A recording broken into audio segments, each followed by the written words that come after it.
said last time, I'm Matthais Cinyabuguma from economics department. I'm planning to teach this class, which is 312, by using the hybrid technique. What I'm going to talk about today is going to be actually about the feasibility of the way I'm going to teach the class, and make sure that I can answer some of the questions and comments that were raised by Catherine. Unlike what other people are doing, economics is fields where mathematics are extremely used. In Economic 312, which is intermediate macroeconomics, we usually teach both by using mathematics, by using graph, but also by linking students to real world case problems. And as we said last time, usually you don't really have time to go over those issues in class. We don't have time to do all those issues in class. Now with the new technique, the hybrid courses, what I'm planning to do is to develop the theory in class, whereby I'm going to teach the tools, including the mathematics tools, the intuition behind those mathematics, and the economic theory. Also teaching them how to use graph to deal with the economic theory.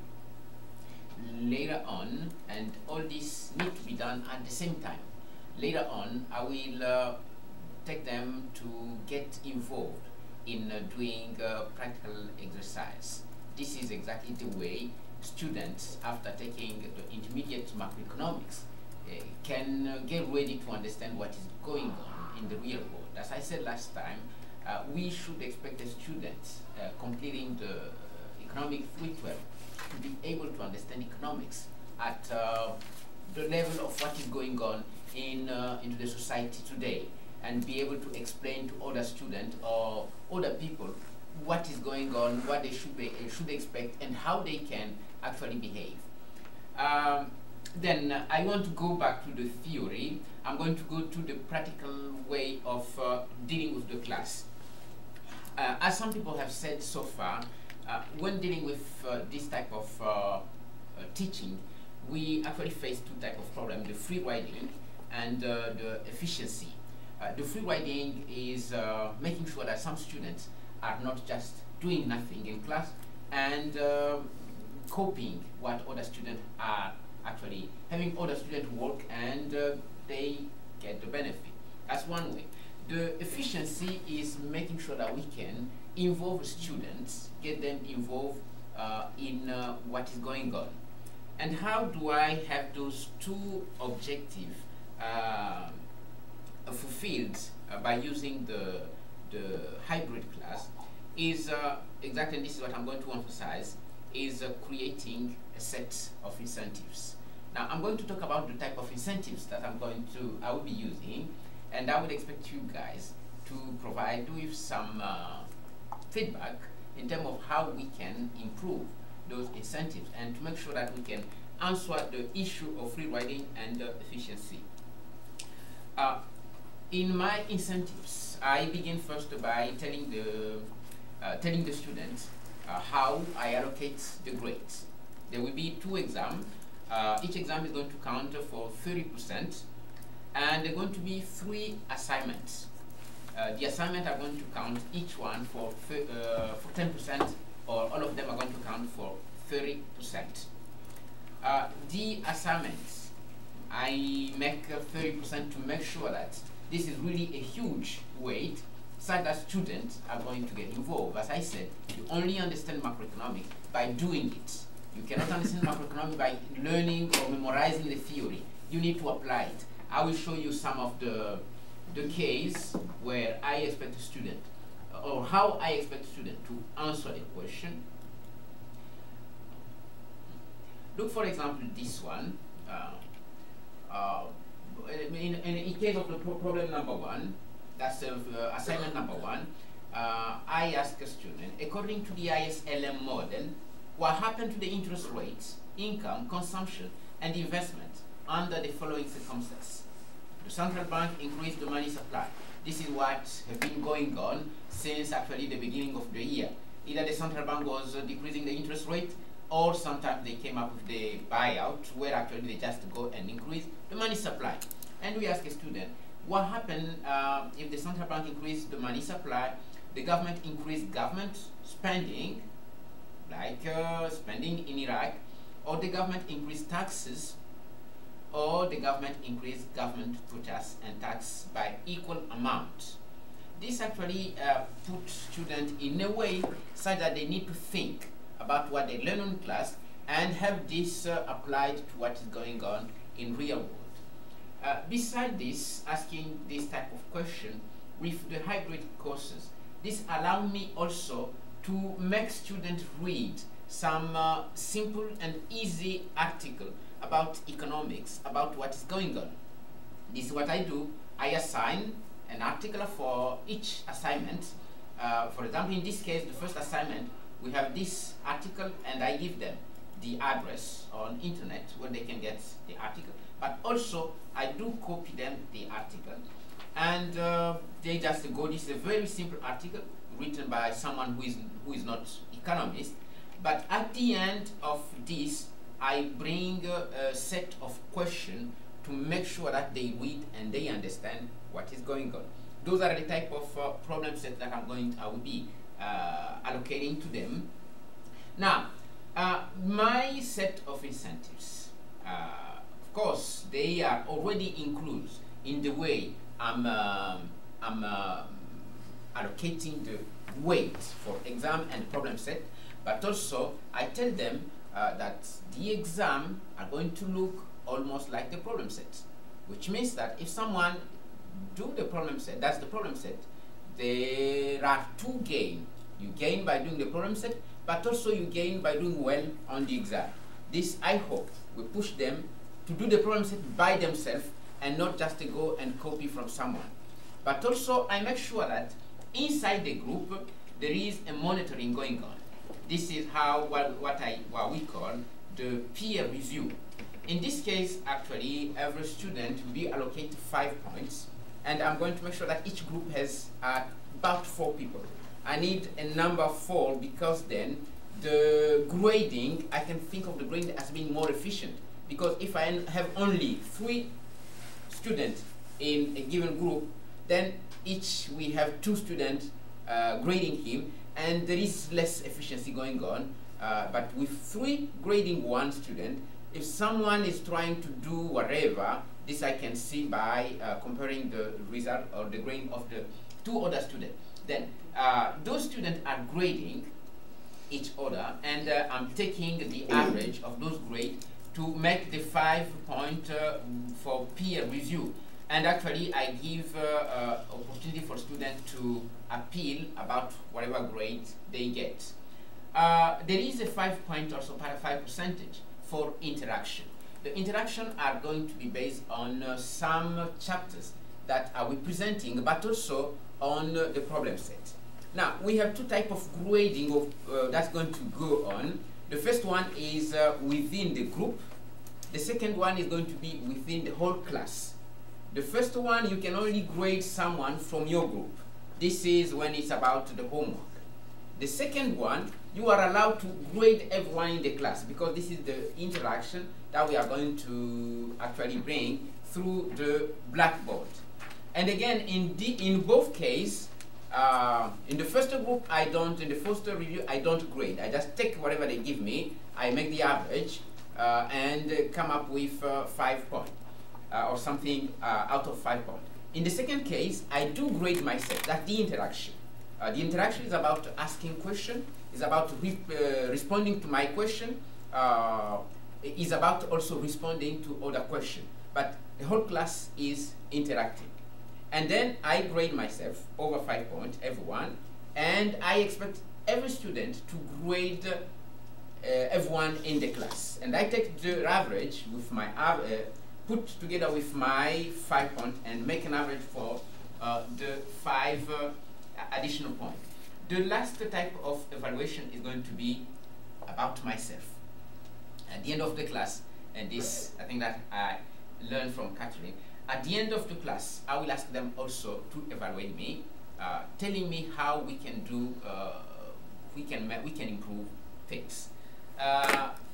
That's the type of incentive. There are some kind of punishments for someone who doesn't do the job or who doesn't do the job on time. The type of punishment will be on homework. If you turn your homework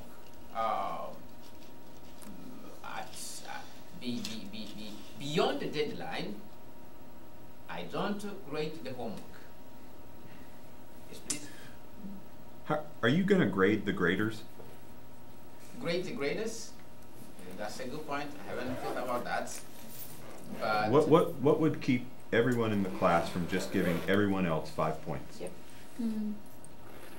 Especially if they know. Yeah. Okay, I think what is going to keep them, unless they can interact and say we are better off if we all give everyone 5 points. I make sure that they don't interact when grading. I make sure, second, that they don't know who is grading who.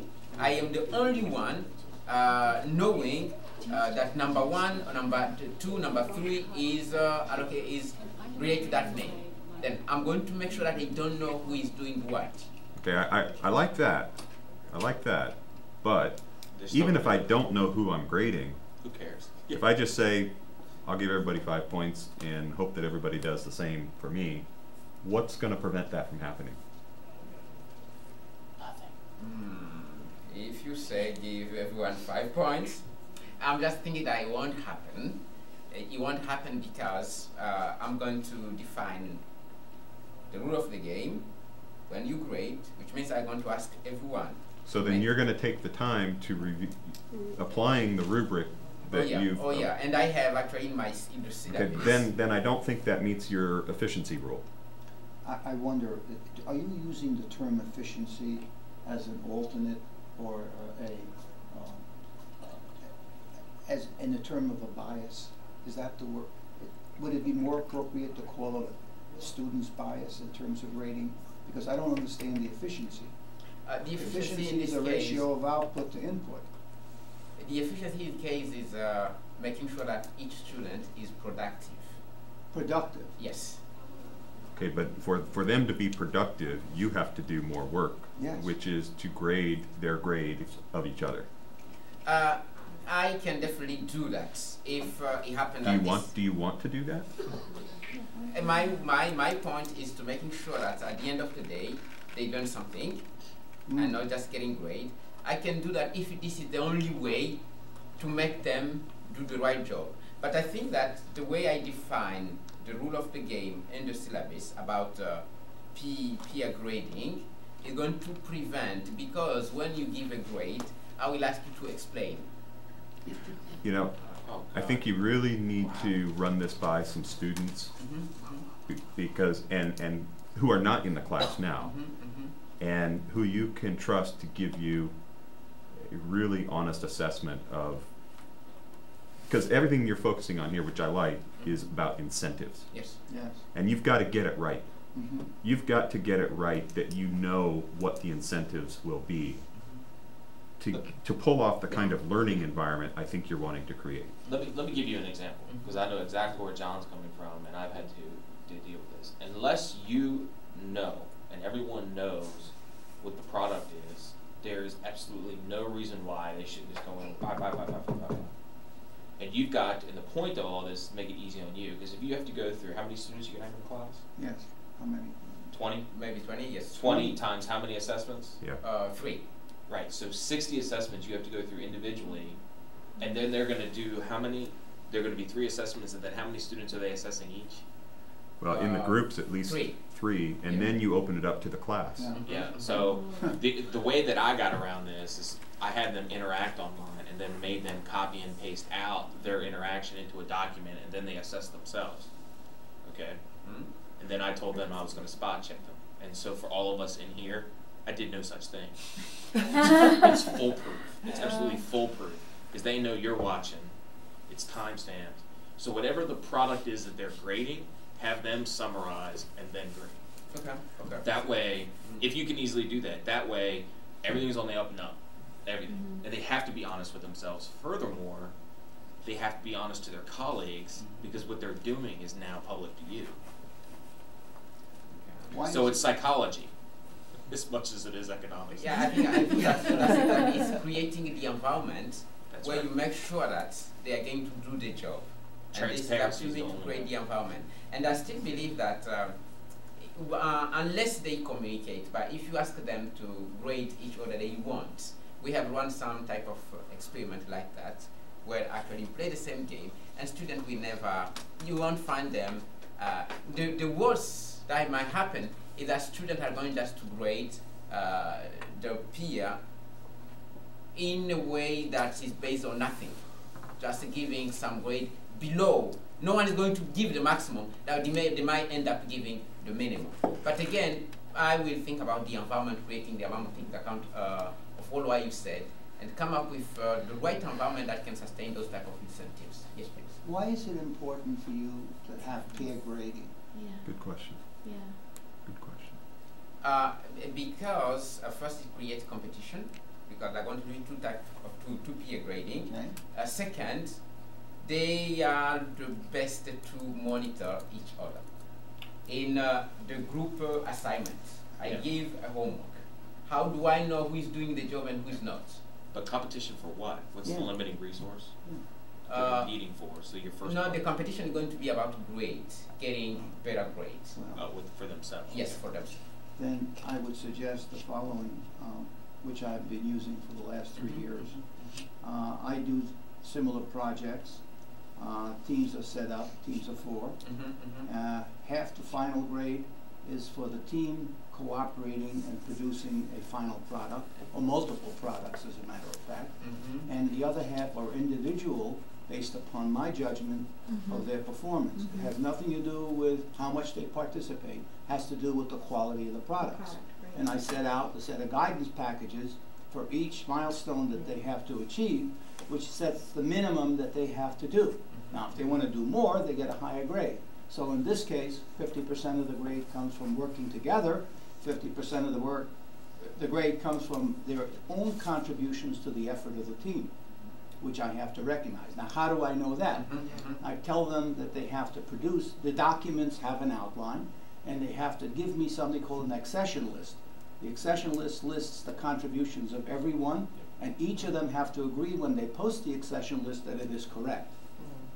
And therefore, it is, I don't resort to peer grading because I have a problem with keeping it fair, okay, unbiased. It's just too much of a burden. Now the burden is on me to evaluate multiple products, but that's part of the course and that's why I get paid. I think that there is something like that, because I'm saying that each homework is going to count for 10%, which means that the 5% that I'm allocating is just to create a kind of competition. But you know, Matthais, I think what you're hearing from both Chris and from Peter is that you are a limited resource. That's right. Your time and your ability to evaluate what others are evaluating is an efficiency issue. And if for the sake of the learning, you're willing to sacrifice 60 times 3, you know, individual assessments, you know, that's your time. But is that really how you want to spend your time? And I think you've got 2 examples here where there's sort of built-in incentives to have the students work together a little bit. No, I think that I got what you said. Exactly what. That's why I say, okay, let me present what I have as ideas and to get some of your experiments so that I'm just worried for you. I'm worried for you. The other is that, okay, I'm sort of already confused a little bit about what you're going to do, and so even with some of the peer things that I've done, I find that they are just the simpler, the better. The better. Because already you're hitting them with the macroeconomics, and then I've got this like complicated grading scheme I've got to deal with, and you might just get bogged down having to handle questions from them, and that's just irritating. You want to focus in that 3 weeks on the material and getting that into them, and if you're dealing with and I noticed this with online courses, that we really want to do the peer thing, We really want to get them engaged. Because we think it's going to save us time. And what we and end it up doesn't. doing is clicking away all night long in front Right. of the TV, trying to figure out how to grade this stuff. And I think Karen, I've talked with Karen Rydell, who teaches a big hybrid for Science 100. I think some of her stuff is too complicated. I've told her, so I'm not afraid to say it out loud. I think some of that assessment is too complicated. The simpler, the better. I really do. I really do think, because even what you think is simple, with this online business and peer review, is way more complicated to them. And you don't want to spend, well, you might, but I don't want to ever spend my time just answering questions about logistics. And I would just suggest, by adding that,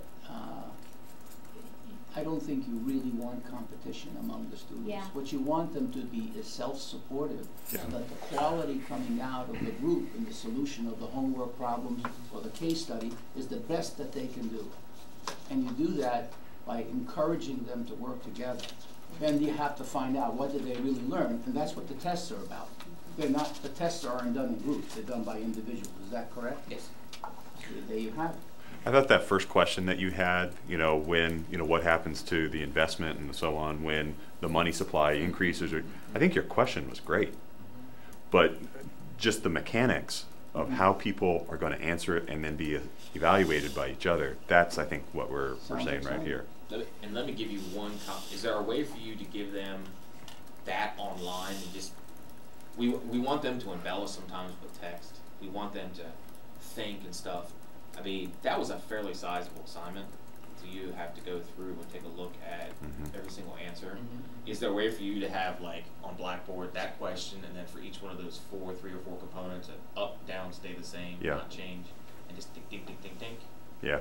And then see what they do, and then say, collate that answer, give me a plot, and then show it to the class and say, this is what the class said, this is correct. And then either as individuals or as group come and defend their decision, why up, why down. The first thing we want to do when we do online stuff, and I do this, is give them a Word document, have them fill it out, and then give it to me. And then I spend an hour downloading them all, sorting them all out, making sure they put their name on the file, blah, blah, blah, blah. And it just becomes an organizational nightmare as opposed to an intellectual challenge. Right. And so I would encourage you to think about, is there ways for me to make this a little, because you've already created it, a lot of it can be just copy and paste into a test module in Blackboard. And it worked great after the first time. I think we're going to... Okay. Thanks anyway for your comments. Thank you. All right.